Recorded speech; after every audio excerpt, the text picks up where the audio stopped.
Olá a todos vocês, olá a todas vocês. Essa é a Rádio Freud, um podcast idealizado por mim, Leandro dos Santos, visando levar a psicanálise para quem quer saber. Esse é mais um capítulo. Nesses capítulos iniciais eu estou me dedicando a, vamos dizer, demonstrar para vocês, para quem tem interesse nesse tema, um pouco como a psicanálise foi inventada, um pouco da história e, claro, evidentemente, também apresentar esse personagem que eu valorizo tanto, que é Sigmund Freud. Um médico que se interessou por doenças dos nervos e acabou se relacionando com pessoas que também pesquisavam a mesma coisa, como, por exemplo, o médico francês Charcot, e a partir do encontro com o Charcot, Freud retorna a Viena e faz do seu consultório um verdadeiro laboratório para o tratamento dessas doenças dos nervos. Então, nos capítulos anteriores, a gente viu que, na verdade, Freud concordou em parte com o Charcot sobre a questão da causa dessas doenças dos nervos, né? Segundo o Charcot, bastaria apenas hipnotizar o doente e, com isso, ele se lembrar de um trauma que ocorreu no passado e, ao se lembrar, ele estaria curado. E Freud pergunta, e as pessoas que não são hipnotizáveis, Charcot, como fica? E o Charcot disse ao Freud, bom, se você não está satisfeito, inventa uma teoria, mas lembre-se, a teoria é sempre boa, mas ela não impede as coisas de acontecerem. Freud volta para Viena, como eu disse, e inventa uma teoria chamada psicanálise, que é o objeto aqui da nossa apreciação. Bem, então, apenas recapitulando, Freud começa a perceber, a se dar conta, com os pacientes e as pacientes, homens e mulheres, de que havia um certo mal-estar que remetia a algo que eles não sabiam, a algo que, para o Freud, provavelmente seria da ordem de um evento traumático, de um episódio complicado, talvez, algum tipo de segredo que ocorreu na vida dessa pessoa, e o Freud precisaria ter acesso a essa verdade inconsciente, né? Hoje a gente poderia dizer assim, e com isso tratar e ajudar essa pessoa a sair desse mal-estar. Então Freud, nesse momento, ele produz bastante teoria pensando na etiologia. Isso é uma palavra chique aí da medicina, aí do mundo científico, que nada mais é do que saber das causas, né? Mas de onde vem isso? Mas por quê? Aconteceu de fato alguma coisa? E aí Freud se junta a um médico chamado Breuer, como eu já disse, e eles publicam os estudos sobre a histeria, com 5 casos, nos quais o Freud vai desfiando as particularidades daquele método que ele estava começando a dar forma. E aí ele avança até um certo ponto, no qual Breuer se distancia, porque teve um encontro, vamos dizer assim, bastante intenso com Ana O. Ana O, na verdade, um codinome que Freud dá para Berta Pappenheim, uma pessoa à frente de seu tempo, uma enfermeira, uma líder feminista, enfim, uma pessoa muito interessante. E ela disse ao Breuer, estou apaixonada por você, estou grávida, carrego um filho seu no ventre. Breuer ficou completamente perdido, aturdido e disse, puxa, mas o que a minha mulher vai dizer disso? Meu Deus! E, resultado, abandonou o tratamento, se afastou da Ana O. E esse caso é relatado nesse livro e Freud avança sozinho. Podemos dizer que ele discorda de Breuer, ele acha que Breuer não foi corajoso para enfrentar algo na relação com a paciente. Eu estou destacando esse algo na relação com a paciente porque depois, mais à frente, em outros capítulos, vocês vão entender quando eu falar de uma coisa chamada transferência. Isso é muito, muito importante quando a gente fala de psicanálise. Obviamente, foi um episódio transferencial entre Naor e Breuer, que Breuer, no papel de médico clássico tradicional, não conseguiu sustentar. E o Freud, eu acho que aí é uma grande diferença, né? Freud, de fato, era um sujeito corajoso, era um sujeito desbravador. Freud continua. E aí ele continua recebendo as pessoas no seu consultório, começa a perceber aquilo que surgia e ia compilando esses elementos, escrevendo, produzindo. E ele começa a perceber que os sonhos tinham uma grande importância. Então, nos capítulos anteriores aqui da Rádio Freud, a gente tem um dedicado à interpretação dos sonhos, que é um livro clássico, um livro espetacular de Sigmund Freud, lançado em 1900, na verdade ele ficou pronto em 1899, durante 4 anos, de 95 a 99, Freud foi compilando sonhos, ele dizia que tinha mais de 1.500 sonhos das pessoas e foi teorizando, e ele se dá conta de que na verdade, é uma divisão psíquica na cabeça de cada um de nós, entre consciente e inconsciente. Então, nesse momento, ele queria entender, bom, como é que as coisas ficam no inconsciente, vão para o consciente. Aí ele falou, preciso de um terceiro termo. Então, ele inventou o pré-consciente. Então, como é que as coisas chegam até o pré-consciente, depois vão para o consciente, fica lá? Freud se fazia perguntas. Uma coisa interessantíssima, Freud, no começo da obra, ele já fala de coisas que depois ele vai falar no final. Ele se pergunta na interpretação dos sonhos, por que a gente não lembra dos sonhos? Afinal, se a gente tem sonhos tão interessantes, muitas vezes prazerosos, claro, temos os pesadelos também, por que será que a gente não lembra? E eu adicionaria, por que será que certos sonhos a gente não esquece? Então, Freud diz, bom, aí tem algo muito importante, e ele vai demonstrando que, na verdade, os sonhos seriam a via régia para o inconsciente. Eu estou retomando esse ponto para poder facilitar hoje o avanço que a gente vai dar. Então, se os sonhos são a via régia do inconsciente, tem uma dimensão inconsciente dentro da gente, dentro, entre aspas, óbvio, que precisa ser acolhida, que precisa ser pensada, que precisa ser talvez investigada, esmiuçada. E o Freud, ele não sabia como fazer, ele ia fazendo perguntas, ele ia muitas vezes pressionando a pessoa, mas me diga, você vai se lembrar o que aconteceu, esse sonho com seu pai, será que... O Freud queria comprovar uma teoria, e os pacientes iam respondendo a ele. Até que uma delas disse, doutor Freud, o senhor pode parar de falar? O senhor fala demais, o senhor me atrapalha, o senhor atrapalha o fluxo dos meus pensamentos. E aí o Freud se calou. Isso foi muito interessante. Ele saiu do papel de médico, ou seja, eu que mando aqui, eu sou médico, você é médica, então sou eu que faço pergunta, apenas respondo as perguntas. Ele não fez isso. Ele pensou, bom, talvez eu precise ouvir essas pacientes. E aí ele ficou surpreso, porque quando a gente ouve uma pessoa com interesse genuíno, a pessoa pode dizer muitas coisas. E aí o Freud se dava conta nesse momento de que ele estava inventando um método. Bom, então o paciente precisa falar. Essa paciente do Breuer, a Ana O, ela fala, ai, doutor Breuer, eu adoro vir aqui. Com o senhor eu faço uma limpeza da chaminé. Essa limpeza da chaminé nada mais é do que a traqueia, né? essa chaminé metafórica que nós temos aqui dentro, que ao invés de sair fumaça, sai palavras. E ela gostava disso e ela dizia, this is a talking cure, isso é uma cura pela palavra.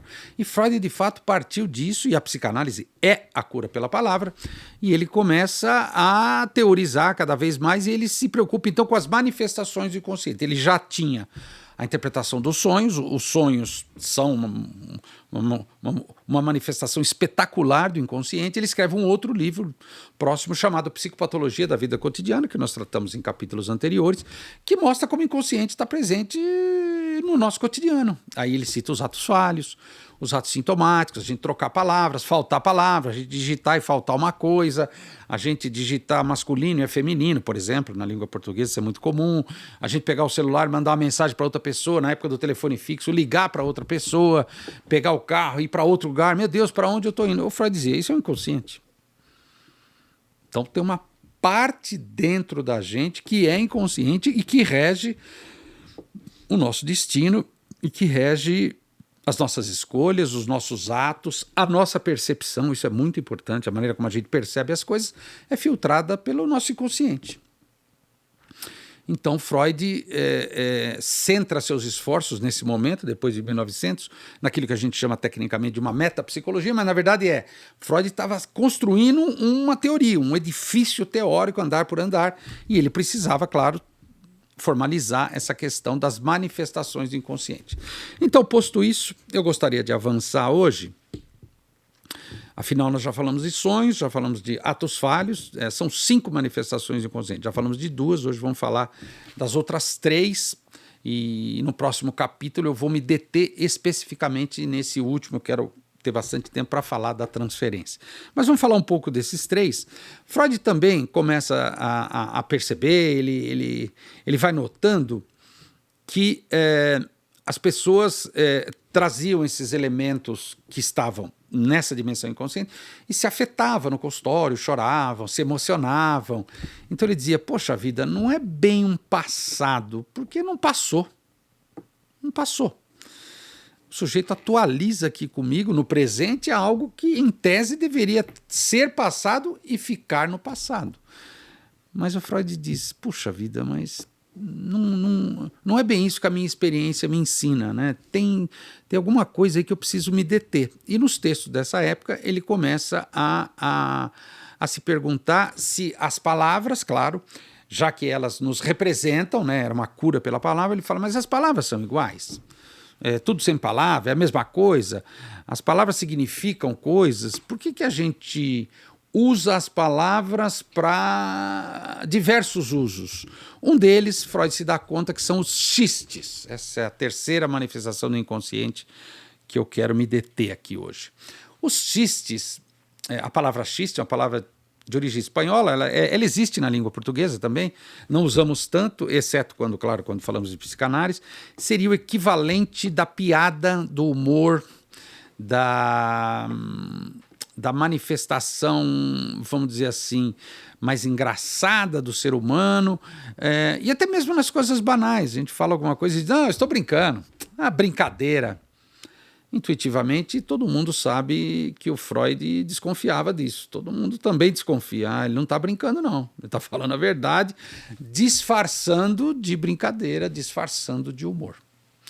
Então, Freud se interessa pelos xistes e produz um livro, inclusive, próximo dessa época, chamado Os Xistes e Sua Relação com o Inconsciente.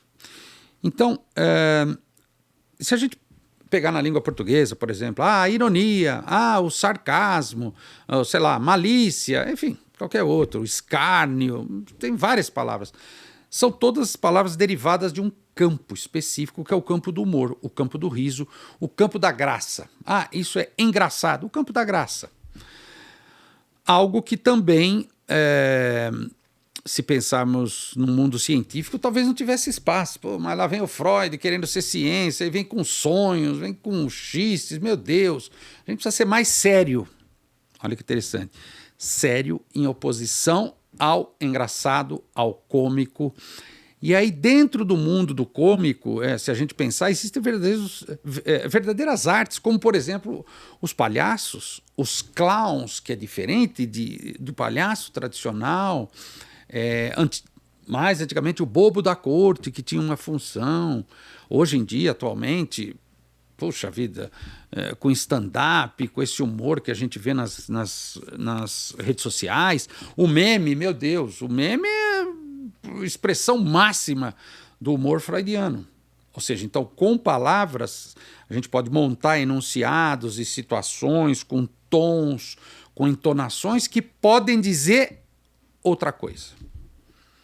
Então, essa é a primeira relação do xiste com o inconsciente. O xiste sai pela boca da pessoa, mas ele quer dizer outra coisa. Então, pensando em termos de consciente, pré-consciente e inconsciente, que era o que o Freud ainda estava defendendo nesse momento, de fato, o xiste seria uma coisa que praticamente estaria próximo do pré-consciente, chegando à sua consciência. Agora, evidente, tem quem enuncia, tem quem fala o xiste, quem diz o xiste, e tem quem ouve. Às vezes pode ser para uma plateia, às vezes pode ser para uma pessoa só, às vezes pode ser para 3. Então, Freud, nesse livro, é um livro bastante interessante, seria positivo que quem se interessa por psicanálise pudesse ler com calma, é um livro longo. Eu vou trazer apenas alguns recortes aqui, claro, mas é um livro muito interessante. Freud faz uma pesquisa científica de alto nível, uma pesquisa bibliográfica muito séria. Freud escreve muito bem, muito fácil, não é difícil de entender, não precisa ter nenhuma formação prévia, mas precisa ter cabeça aberta, porque ele vai dar um outro estatuto para aquilo que é engraçado, para o humor. Então, ele começa a postular que isso tem uma função dentro do que a gente chama de economia psíquica de uma pessoa, de um sujeito qualquer. Então, o sujeito não faz um xiste de graça. Ele faz um xiste por alguma razão. E aí Freud, nesse livro, começa a demonstrar as possíveis causas, razões, intenções, por que não? Então, vamos lá. Primeiro, o cinismo. Quando eu digo qualquer coisa de forma bastante cínica, é fácil achar exemplos disso no cotidiano, eu estou dizendo uma coisa e querendo dizer outra. Eu estou dando uma cutucada numa outra pessoa.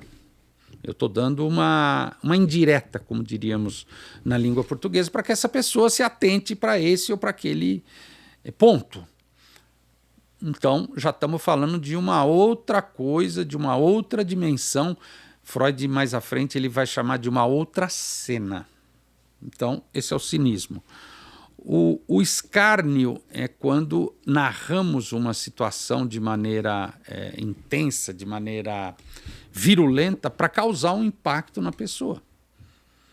Isso é bastante comum. Às vezes crianças fazem isso, às vezes pessoas que não estão muito preocupadas com o julgamento alheio, elas falam coisas que falam, meu Deus, você não poderia ter dito isso. Isso é um tipo de humor, talvez um humor negro, mas também não são meras palavras. Outro tipo de humor clássico é aquele humor Freud lista nesse livro vários tipos, a escola alemã, ele fala dos exemplos da Áustria, que por sinal não tem graça nenhuma, mas nós temos vários tipos de escola. Nós temos escola americana de humor, escola britânica de humor, enfim, vários tipos de humor que a gente encontra na história e que, de alguma maneira, eles podem revelar um elemento interessante, que é o seguinte: o humor judaico, por exemplo, Freud cita muito, que é rir de si mesmo. Rir de si mesmo é diferente de você rir do outro. Rir do outro é uma coisa questionável eticamente. A gente pode rir com o outro e para o outro e rir de si mesmo. Fazer humor com aquilo que a gente faz de bizarro, de ridículo. Aliás, não faltam exemplos, concordo? Então, Freud se pergunta, peraí, mas por que certos tipos de humor, certos tipos de eventos cômicos são agressivos? E aí o Freud teoriza, num certo momento do livro, que muitas vezes os xistes eles são veículos para descarregarmos nossa agressividade em alguém.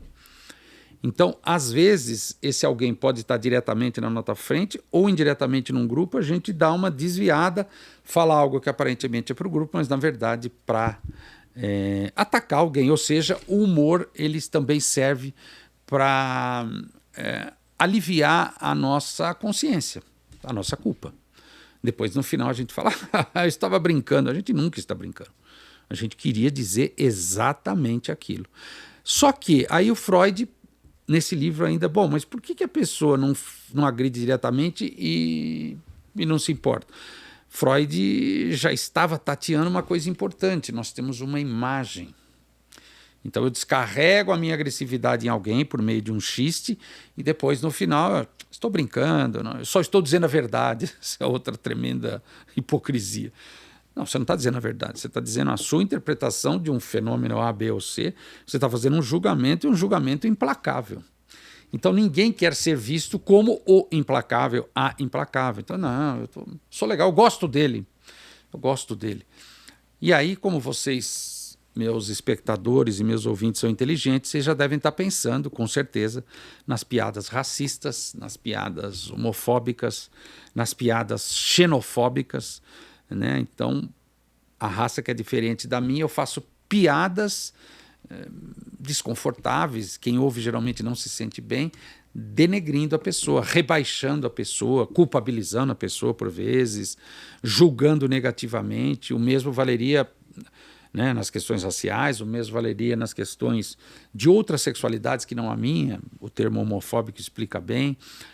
A xenofobia com relação aos estrangeiros. Não preciso dar exemplos aqui, vocês têm facilidade para encontrar na história de vida de vocês. Então, esses episódios, esses exemplos que eu acabei de citar, eles só comprovam o que o Freud está dizendo. Então, no consciente eu sou super legal, sou super gente boa, mas no meu inconsciente, na verdade, eu sou racista, eu sou homofóbico, eu sou xenofóbico, eu sou intolerante, eu sou misógino, enfim, qualquer coisa que a gente cansa de ver na mídia hoje, nas redes sociais. Aliás, essa é uma questão interessante, né? Essa é uma questão que esse livro do Freud colabora para a gente entender um pouquinho. Então vamos lá. Se nas redes sociais, especialmente no Brasil, nas 2 últimas eleições, nós tivemos, meu Deus, tantos episódios de ódio, né? O sujeito vota em A, eu odeio porque eu voto em B, eu voto em B, ele me odeia porque ele vota em A, e não preciso nem explicar, não vamos nem gastar tempo com isso, quanto de mal-estar ocorreu nos laços entre os brasileiros. Teve pessoa que rompeu relações, famílias. É fácil encontrar isso na mídia ou mesmo nas redes sociais, dezenas de exemplos de pessoas que foram prejudicadas com esse ódio. Então, olha que interessante. O que o Freud está dizendo? O humor, ele pode ser um veículo, uma maneira, uma possibilidade para a gente veicular o nosso ódio de maneira disfarçada, para ficar, assim, para nos sentirmos menos culpados. Aí o Freud pensa, bom, então você quer defender sua imagem, que culpa é essa? Aí ele já vai começando a perceber que a hipótese de inconsciente, pré-consciente e consciente não dá conta. Não dá conta. Tecnicamente isso é chamado de primeira tópica. Freud abandona pouco tempo depois. Não é só isso, ele diz, meu Deus, por que tanta agressividade que o sujeito quer negar, ele prefere que ela fique reprimida, mas ela não fica, obviamente, ela volta para fora. Meu Deus, mas que agressividade é essa? E ao mesmo tempo, que preocupação, que culpa é essa com a própria imagem?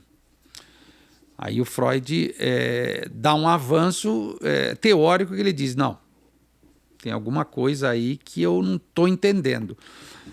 E aí o Freud, como sempre, né, Freud tinha uma postura científica muito interessante, né? O fenômeno, o paciente, né, se descortinava para ele ali no divã, ali com ele, e o Freud nunca achava que ele já tinha entendido tudo, sabe aquela ilusão, estou no controle, eu já sei o que está acontecendo. Freud não era um burocrata. Ele dizia, a clínica psicanalítica, né, a clínica é soberana, ela que vai ensinar, a teoria vem da clínica. E aí, quando ele abandona certas coisas, como, por exemplo, essa primeira tópica que eu disse, né, de inconsciente e pré-consciente, ele já vai avançando para uma segunda tópica, que são as instâncias psíquicas. Muito provavelmente já impulsionado pela descoberta aqui das manifestações do inconsciente. Uma delas, em especial, logo depois do xiste, é a questão do sintoma... vamos dizer assim, do sintoma paralelo em relação ao sintoma da medicina. Por quê? Explico. Se você vai no médico e você diz, doutor, estou com dor de cabeça, por exemplo. A dor de cabeça é um sintoma de que alguma coisa não está legal. Deve ter alguma coisa aí. Ele pergunta, o que você sente, onde você sente, põe a mão, mostra para mim. Isso aqui é tal coisa. Então você toma esse remédio e volta daqui uma semana. Se melhorar, acabou, para de tomar o remédio. Senão a gente vai ter que fazer exames, vamos ver. Ou se você chega com uma febre, doutor, estou com 40 de febre, ele diz, meu Deus, vamos medir sua febre, me conta o que você comeu, o que aconteceu, você foi para tal lugar, etc. E ele diz, bom, isso provavelmente é o sintoma de uma infecção, vamos tomar um antibiótico, daqui 3 dias você volta, a gente vai medindo a febre, e aí você me diz se você melhorou ou não. Muito bem. Então Freud utiliza o termo sintoma nesse momento, que seria a nossa quarta manifestação do inconsciente, né? Depois de sonhos, atos falhos, xistes, agora o sintoma. Mas para frente a gente vai esmiuçar também o que seria o sintoma neurótico. Mas vamos manter só como sintoma por enquanto, para parear com a medicina e vocês poderem compreender como que é um sintoma na vida de uma pessoa. Então, Freud utiliza termos da medicina até para facilitar o raciocínio, para que as pessoas possam também compreender, mas Freud às vezes faz um uso meio surpreendente, que não tem, aliás, até deixa de ter a ver com o sintoma da medicina, porque para a medicina ela espera a remissão dos sintomas. Então você tomou um antibiótico, acabou sua febre, acabou, você está curado, pode voltar para casa. O Freud não pensa assim. Ele diz, bom, o sintoma talvez seja um grande enigma. O sintoma talvez seja uma coisa que a gente precisasse pensar com mais calma, falar um pouco mais, ter um outro olhar para o sintoma. Então, ele nesse momento, né, ele estava dizendo, bom, então o sujeito é dividido psiquicamente entre uma parte inconsciente e uma parte consciente, claro, e dessa divisão são duas forças que se digladiam, porque às vezes no plano da consciência você quer uma coisa e no plano do inconsciente você quer outra coisa. E aí Freud começa a postular um elemento interessante sobre o inconsciente. Dentro do nosso consciente, sempre aspas, por favor, dentro do nosso inconsciente, nós podemos ser ambíguos, querer duas coisas ao mesmo tempo, podemos ser incoerentes, podemos ser dúbios. É A ou B, pode ser B, pode ser A. Nós também somos, ou podemos ser, como é que eu poderia dizer para vocês, covardes. Nós podemos também, que é muito comum, a pessoa dizer uma coisa e fazer outra. Isso é muito comum, nem sei que palavra eu poderia usar para isso, inconsequente talvez. Então, como é que essa parte consciente, que é relacionada ao social, como é que ela vai lidar com essa demanda que vem do inconsciente que não obedece essas regras sociais? Não obedece à moral, aos bons costumes. E aí o Freud se lança num terreno interessante, né? Será que essas duas forças, ao se digladiar, ele usa muito metáforas do exército, esses dois exércitos, ao guerrearem, se combaterem, será que eles não poderiam obter uma solução de compromisso? O que seria essa solução de compromisso?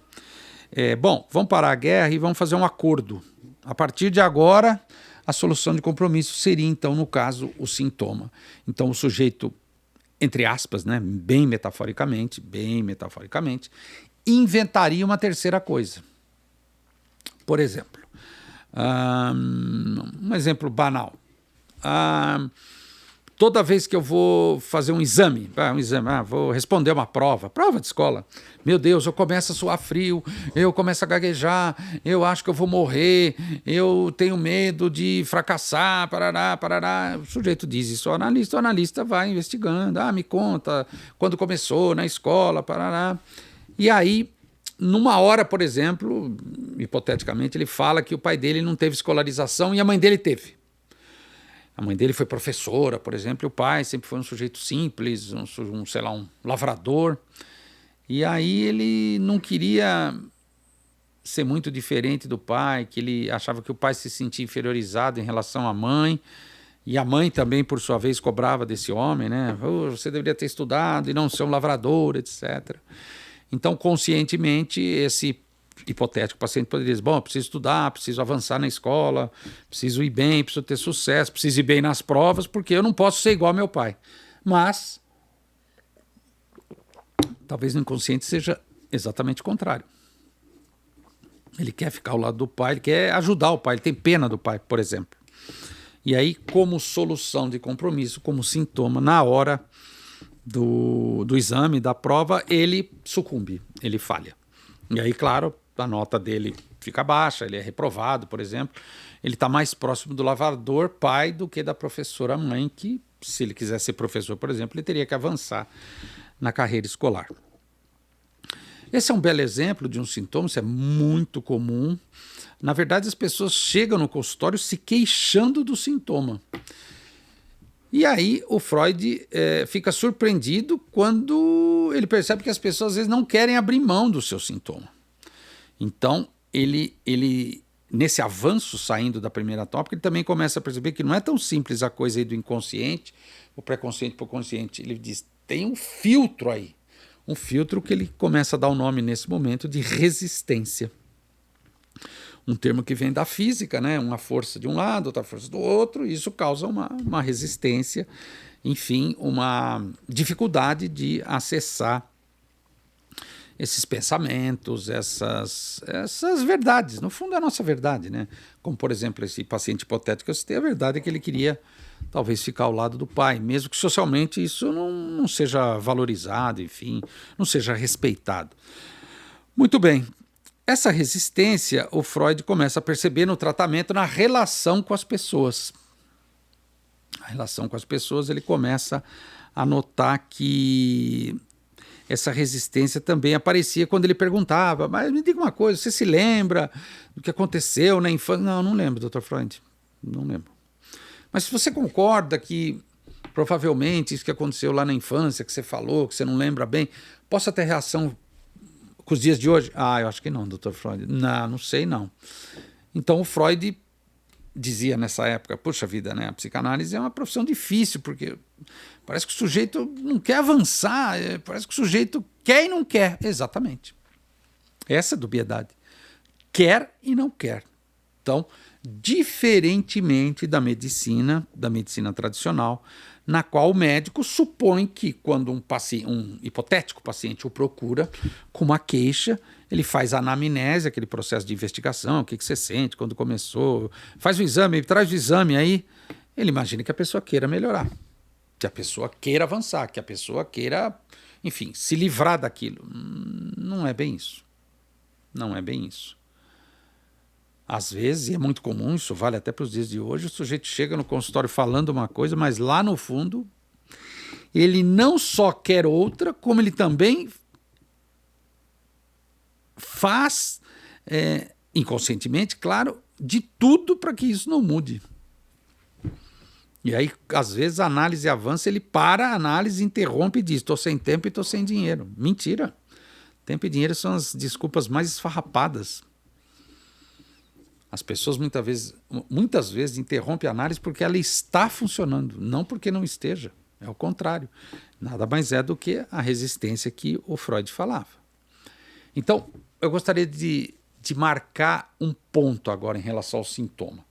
Então, nos capítulos anteriores, a gente viu, nossa, o inconsciente está presente na vida cotidiana. Sim. Sim. Nossa, a interpretação dos sonhos, o livro do Freud diz que os sonhos são a via régia para o inconsciente. Verdade. Nossa, então o xiste, meu Deus, que interessante, Leandro. Puxa, a vida é uma coisa inconsciente, porque às vezes pode revelar uma agressividade, pode ter uma função de alívio. Verdade. Os atos falhos, quando a gente vai para um lugar e troca e esquece, é o nosso consciente, tudo verdade. A pessoa pode ouvir isso e falar, ai, que bonito, né? Que interessante. E não mudar nada. Se fosse assim, o Freud até diria, bastaria dar cardápio para os famintos. Eles leriam os cardápios e eles ficariam satisfeitos. Não, eles precisam comer. Então, como a psicanálise é uma invenção muito fascinante, muito interessante, as pessoas têm interesse, as pessoas se veem nela. Isso tudo que eu estou falando aqui, a gente pensa na gente. Isso não significa que você vai necessariamente mudar. Por quê? Para você mudar, você tem que, de fato, ter abertura para o novo. E, às vezes, o sintoma neurótico é um sintoma que traz um ganho para a pessoa. Ela não precisa escolher, ela não precisa, no caso, deixar insatisfeito um ou dois, A ou B, tanto faz. No caso desse paciente hipotético que eu citei aí da mãe professora e do pai lavrador, ele não desagradou nem a mãe diretamente, meu Deus, meu filho tem dificuldade na escola, preciso ajudá-lo, ele precisaria estudar mais, e nem o pai também, meu filho não vai ser um doutor e vai ter vergonha de mim. Ou seja, a solução de compromisso é vamos tentar fazer de um jeito com que todo mundo fique feliz. Obviamente, isso não dá certo. Então, o sintoma é uma tentativa da pessoa de se adaptar ao jogo social, satisfazer o jogo social, né? A dinâmica das relações, você é um bom menino, você é uma boa moça, isso não funciona. Isso não funciona. E aí entra uma coisa que eu acho importante realçar, a personalidade do Freud. Quando ele fala disso nas cartas, nas entrevistas, ele não acredita nada disso. Ele diz, eu descobri que na relação da pessoa, do sujeito, do indivíduo com o meio, com o social, ele tem que ceder muito. Ele tem que abrir mão de muitas coisas. Ele tem que reprimir e recalcar. Tem o uso técnico dessas duas palavras, que não cabe aqui, mas ele tem que reprimir alguma coisa. E às vezes a pessoa pode reprimir muito. Meu Deus, o que sobra? A pessoa vira um robô, a pessoa vira um autômato. Então, esse excesso que a gente vê na vida cotidiana das pessoas, muitas vezes nada mais são do que sintomas que, por sua vez, às vezes, levam as pessoas ao consultório de um psicanalista. O psicanalista vai jogar luz sobre isso, vai pegar o holofote e, vamos pensar nisso aqui. O que é isso aqui? Por que você trabalha tanto? Por que você não consegue trabalhar? Por que você não consegue progredir? Por que você progride e sempre está insatisfeito? Nunca está bom? Meu Deus do céu. o psicanalista fica com um olhar atento para esse tipo de coisa. É muito comum, especialmente no começo, o paciente não se dá conta disso. Ele não se dá conta.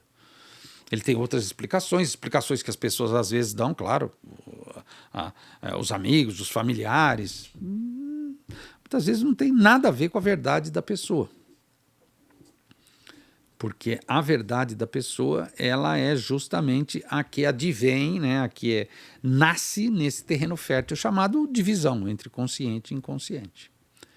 Então, o sintoma, ele, diferentemente da medicina, ele, claro, é um indicativo de uma doença, óbvio, o sintoma também é indicativo de algo além, mas não é uma doença para ser tratada visando eliminá-la.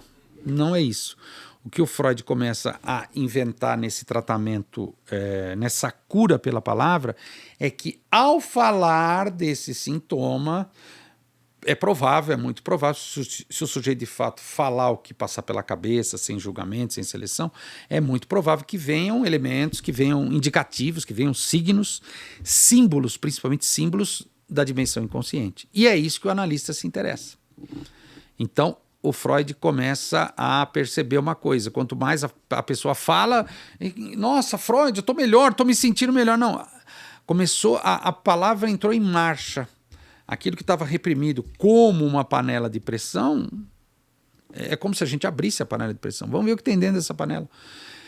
E aí as palavras fazem conexões uma com as outras. O analista pergunta, a pessoa pensa em outra coisa, Freud chama isso de uma cadeia associativa nesse momento.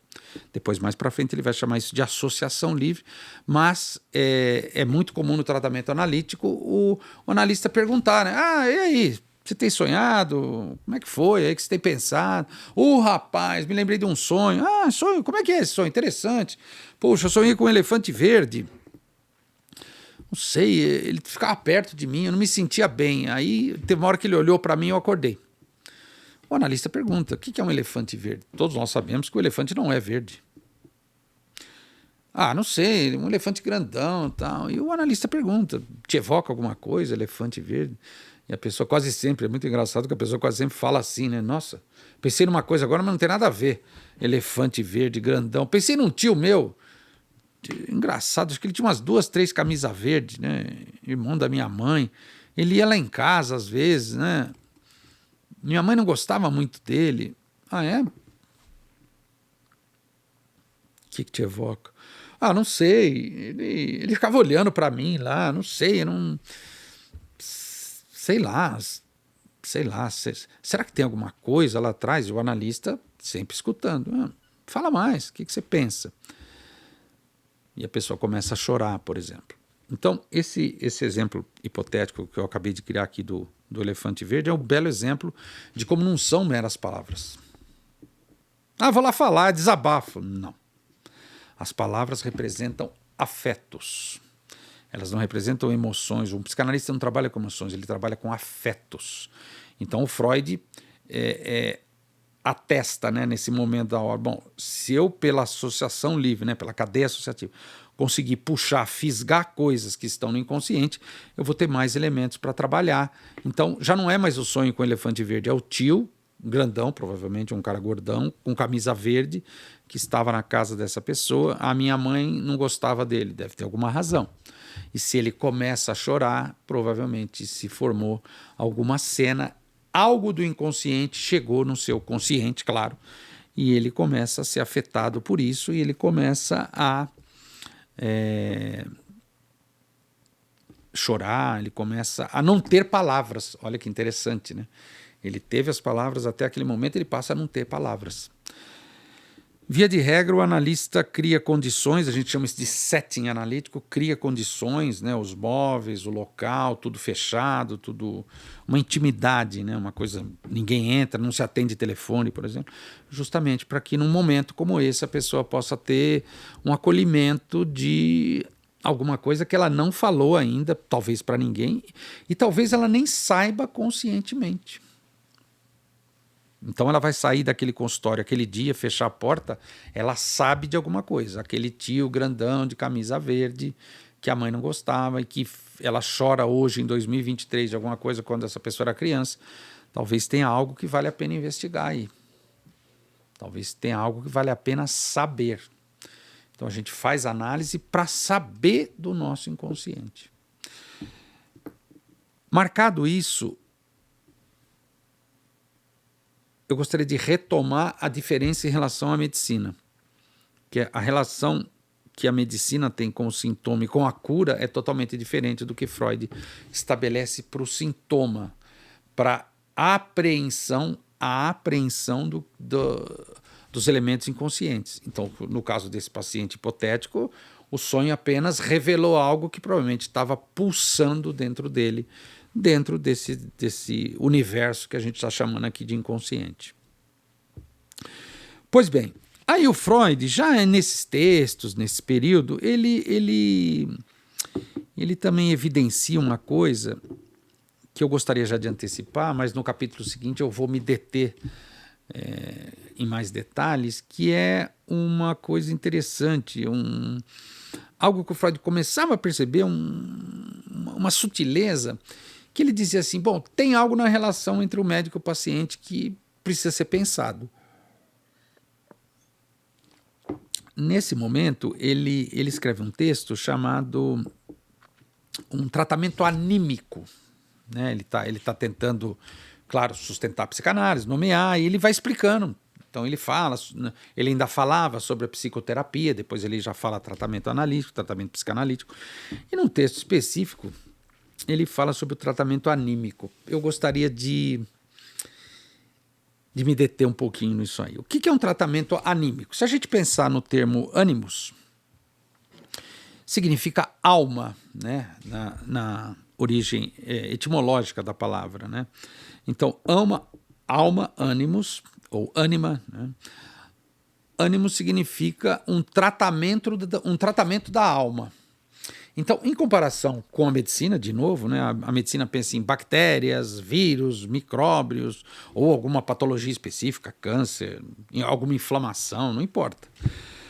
O médico tem como norte incidir sobre esses elementos patológicos, patogênicos, na verdade, né, que causam doenças, e ele tenta, de alguma maneira, com as drogas ou com alguma outra intervenção, às vezes cirúrgica, ajudar a pessoa a extirpar esse elemento patológico e, com isso, ele poder dizer, puxa vida, agora acho que você está curada, toma esse remédio aqui, volta daqui a um tempo para me dizer se está tudo melhor. No caso do Freud, não é bem assim. Não é bem assim. E por que não é bem assim? Porque ele percebia que esse modelo de relação médico-paciente não estava mais funcionando. O saber não ficava exclusivamente centralizado no médico. Ele fala o psicanalista, então, nesse sentido, ele não precisa ser médico. Naquele momento, praticamente todos eram, nesse começo. Depois isso acabou, isso não existe mais. Porque, apesar do Freud ser médico e usar certos termos da medicina, ter um jeitão de médico, né? Depois o pessoal teve acesso às agendas dele recentemente. Freud era um médico tradicional. Ele foi se afastando disso. Depois ele disse, não, medicina e psicanálise não é a mesma coisa. Porque quem pode saber sobre o sintoma, no caso, é o paciente, né? Quem vai falar dos seus sonhos é o sonhador, o paciente, né? O ato falho é do paciente. Simples assim. Então, ele diz, a relação entre médico e paciente, nesse tratamento anímico, ela é influenciada, ela é afetada por outras coisas. E nesse texto, ele diz que a psicanálise restitui essa força anímica no paciente, que, por sinal, pode, em menor escala, acontecer em outras relações. A pessoa pode ir no médico, foi no doutor Rodolfo, ele conversou comigo, eu estou ótimo agora. Pode ser. Minha professora, depois da aula, conversou 5 minutos comigo, foi excelente, me fez muito bem, eu me sinto nova, eu me sinto muito melhor. Pode. Mas, em relação ao psicanalista, tem algo também que afeta animicamente a pessoa, que afeta positivamente a pessoa passa a ter, vamos dizer assim, mais crença em si mesmo, a pessoa parece que sai revigorada. É muito comum isso na análise, é muito comum. Nossa, eu fiz 3, 4 sessões, 5 sessões, nossa, Leandro, puxa vida, eu estou tão animado, eu vou fazer isso, vou fazer aquilo, ou seja, animicamente, parece que houve um giro. E aí o Freud começa, né, a tentar inventar conceitos para dar conta disso. Pô, mas por que muda? Isso acontece em outras relações em menor escala. Por que será que no tratamento analítico isso é tão forte, isso é tão recorrente? E aí ele lança um texto que diz, na verdade, do conceito talvez mais central da psicanálise, ou um dos mais centrais, que é a transferência. Então ele se dá conta de que as pessoas chegam no consultório dele, começam a conversar com ele, Dr. Freud, eu vim aqui por causa disso, por causa daquilo. Mas aí o Freud percebia que ele era colocado em certos lugares pelo paciente. Então o Freud era colocado às vezes na posição de amigo, às vezes na posição de julgador, de juiz, um juiz severo, às vezes na posição de cúmplice, às vezes na posição de parceiro sexual, muito comum, às vezes na posição de amigo, às vezes na posição de inimigo, também, às vezes na posição de um irmão mais velho, de uma irmã mais velha, e fundamentalmente na posição de mãe e de pai. Ou seja, eu me relaciono com uma pessoa de carne e osso, mas na verdade é como se eu transferisse uma pessoa do meu universo afetivo e depositasse nessa pessoa e passasse a me relacionar com ela desse jeito. Como eu certamente estou falando para espectadores e ouvintes inteligentes, você já deve estar pensando, poxa, mas isso acontece em outras relações. Sim, o exemplo mais clássico, mais óbvio é o da professora de crianças. Só vocês perguntarem para qualquer professora de creche quantas vezes elas são chamadas de mãe, de tia, de avó durante o dia. É incrível. Né? O chefe, né? Essa figura mítica do chefe nas empresas também. Vê o chefe como um pai, ou eventualmente como uma mãe, como um amante, vixe, como um rival. Não faltam exemplos. Então, o que a gente chama em transferência de psicanálise é um fenômeno fundamentalmente humano, que acontece em quaisquer relações. Então, a guisa de conclusão do capítulo de hoje, que eu acho que seria importante a gente, assim, finalizar, formalizando uma coisa. Todos nós, então, temos o inconsciente. Perfeito. Todas as pessoas também têm o seu inconsciente e elas se relacionam no dia a dia, no cotidiano, no amor, na família, no trabalho, nas escolas, nas amizades, vixe. Então, peraí, se a gente está dizendo que o inconsciente é uma dimensão grande, né? Tem até aquelas figurinhas de internet com o iceberg, né? Que o consciente seria só a parte de cima do iceberg, o inconsciente seria a parte de baixo, geralmente muito maior, né? O iceberg é muito maior abaixo do mar. Ou essa coisa gigantesca de gelo, né? Que a gente vê nos filmes. Então, o inconsciente seria essa parte, vamos dizer assim, não sabida, que fica abaixo dessa linha, né, que num primeiro momento Freud ainda chamava de pré-consciente. Quando ele chegar na segunda tópica, essa linha vai ter um nome e vocês vão entender claramente, facilmente, aliás. Freud é muito, muito ilustrativo. Então, se todo mundo tem inconsciente, então as pessoas se relacionam e o inconsciente pode entrar nas relações. Infelizmente sim, gente. Lamento informar. Então tem muito mal-estar, tem muito mal-entendido, tem muito equívoco, tem muita confusão. Leandro, me dê um exemplo fácil, simples. Vocês percebem? Eu vou falar do e-mail, mas isso vale para o WhatsApp hoje. E-mail e WhatsApp. Vocês percebem que muitas vezes a gente recebe e-mail ou WhatsApp, você não entende o que a pessoa quis dizer. Você tem que ligar para a pessoa e perguntar, mas o que é para fazer? Mas eu não entendi, mas é sim ou é não? Isso é a prova do inconsciente, ter uma confusão de línguas entre as pessoas. Então, o que o Freud está percebendo? Aquilo que acontece na relação com o médico, chamado transferência, é algo muito importante. O psicanalista se interessa muito por isso. No capítulo da transferência eu vou falar muito disso com calma. Se interessa muito por isso. Ele, inclusive, procede um manejo da transferência. Freud aposta, inclusive, que a cura dentro da perspectiva psicanalítica, não dentro da perspectiva médica, vem a partir do que é manejado na transferência. A transferência ajuda a pessoa a saber mais como ela funciona. Aí a diferença de quem faz análise e de quem não faz análise. Quem faz análise vai a cada semana, todo mês, todo ano, sabendo mais. Meu Deus, puxa vida, nossa, eu faço isso, mas caramba, de novo isso. Diferentemente de quem não faz análise, que fica, claro, tomado por essa dinâmica, é importante reiterar essa palavra, essa dinâmica inconsciente.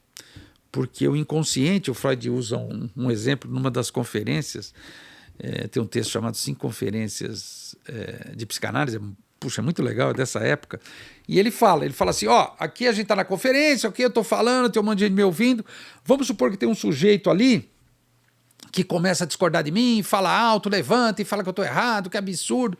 E aí todo mundo se olha e fala, meu Deus, esse cara não pode atrapalhar a conferência. Aí vem uns fortões, os seguranças, uns 3, 4, pegam ele e levam ele para fora e trancam a porta. Aí ele não vai ficar quieto lá fora, ele vai ficar batendo na porta, eu quero falar, eu tenho o que dizer, eu discordo do Dr. Freud, é um absurdo. Aí os fortões pegam ele, levam ele num banheiro, trancam ele, deixam ele lá dentro, ele começa a esmurrar a porta e gritar, ou seja, a plateia continua a ouvir. Isso é o inconsciente. Freud diz, isso é o recalcado.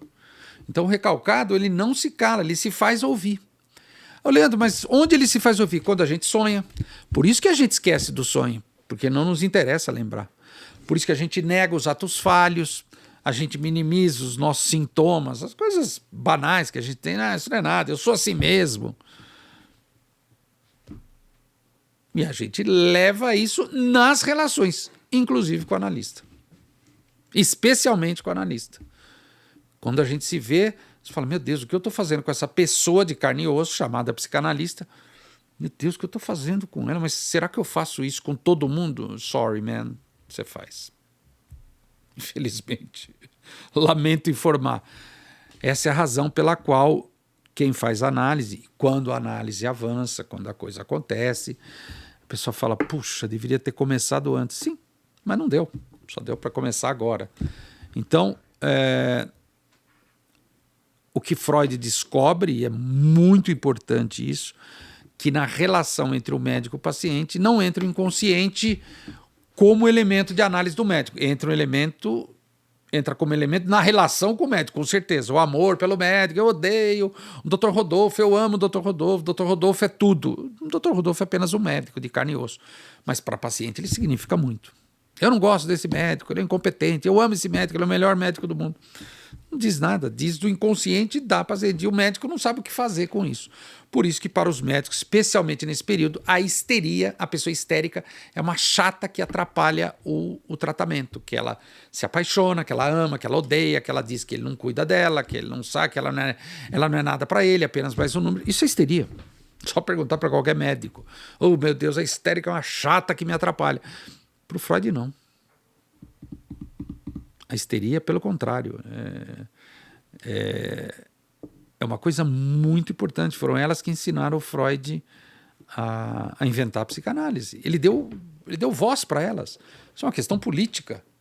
As mulheres, desnecessário eu explicar, imagina as mulheres em 1890, 1900, completamente reprimidas. E aí, dentre as coisas que eram reprimidas, a mais óbvia, que todo mundo sabe, né, tem até o termo, a Sociedade Vitoriana da Rainha Vitória, era a repressão sexual. As pessoas eram absolutamente púdicas, né, a força da Igreja Católica, que transformou a sexualidade num pecado na época, não só a Igreja Católica, mas enfim, as outras igrejas também, as outras religiões, tinham um controle social fortíssimo. Então, o Freud, nesse momento aqui, quando ele meio que acaba de formalizar essas 5 manifestações do inconsciente, ele diz, bom, então o que está lá no inconsciente? A agressividade ele já viu, os xistes explicam. O amor e o ódio também, na relação com o médico, com o analista, os atos falhos, meu Deus do céu, diz de outra coisa, de outra vontade, diz dos desejos, como Freud já dizia lá na interpretação dos sonhos. Então, essas histéricas, né, as histéricas de Freud, a gente fala assim, a gente põe no feminino porque na época era algo mais comum entre as mulheres, não que não existam homens histéricos, é óbvio, mas enfim, a histeria foi algo que motivou Freud a trabalhar, a produzir, e ele produz essa obra maravilhosa chamada Psicanálise.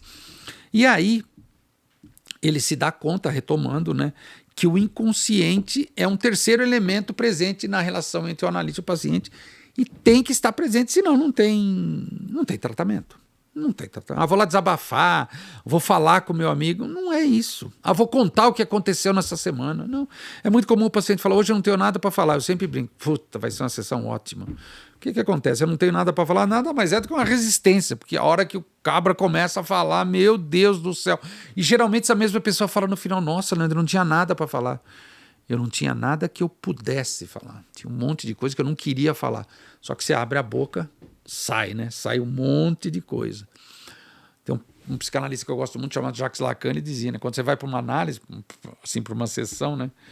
Você fala mais do que você espera, muito menos do que você deseja, né? Porque a ideia é não falar de certas coisas, que nada mais é do que a resistência. Então, o psicanalista é um sujeito que trabalha com a resistência e ele vai manejando para minimizar essa resistência, coisa que a gente também faz no cotidiano, né? Nas relações. Como é que eu falo? Eu vou falar de outro jeito, vou preparar primeiro, vou dizer tal coisa. Então, um dos objetivos de uma análise, é refrear um pouco, diminuir, minimizar essa resistência, que nada mais é do que uma resistência frente ao novo.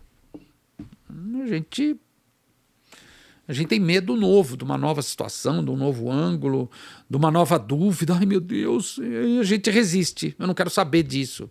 A psicanálise, ela te permite se abrir para o novo e, principalmente, ela te permite inventar novas formas de lidar com o novo. Então, sendo assim, desse jeito, o inconsciente ele não deveria ser necessariamente um inimigo. Ele deveria ser uma parte da gente que a gente não sabe, que a gente pode saber, e depois de saber vale a pena. A gente pode inventar muitas coisas, criar muitas coisas, pode dar risada de muitas coisas. Meu Deus, eu dava tanta importância para isso, mas que tolice, que perda de tempo. É muito comum quem faz análise ter esse tipo de insight, esse tipo de sacada. Puta, quanto tempo eu perdi, que bobagem que eu fiz, mas, meu Deus, eu devia ter feito antes. Sim. Você só sabe disso fazendo análise e você se repensa. Isso é muito legal, uma coisa mágica. Puta, então eu não sou o centro do universo? Não é não. Então eu não sou muito especial? Não é não. Então, e o contrário também. Então eu não sou nada especial, eu sou um lixo? Também não. Mas para isso a gente precisa ir se apropriando dessa dimensão inconsciente, né? Depois esse psicanalista que eu gosto muito chama Jacques Lacan, ele frisa, você precisa ter um saber sobre isso, e é esse saber que vai te ajudar a inventar uma nova vida, enfim, a viver diferente, porque senão, eu vou encerrar com essa palavra, senão você está fadado a repetir as coisas. Aquilo que a gente chama de destino nada mais é do que o inconsciente. Então o sujeito chega reclamando do sintoma, é muito comum, mas na verdade ele vai se dar conta de que ele repete coisas e as coisas não se repetem na vida dele de graça. Ele precisa saber disso. Essa é a Rádio Freud, eu sou Leandro dos Santos.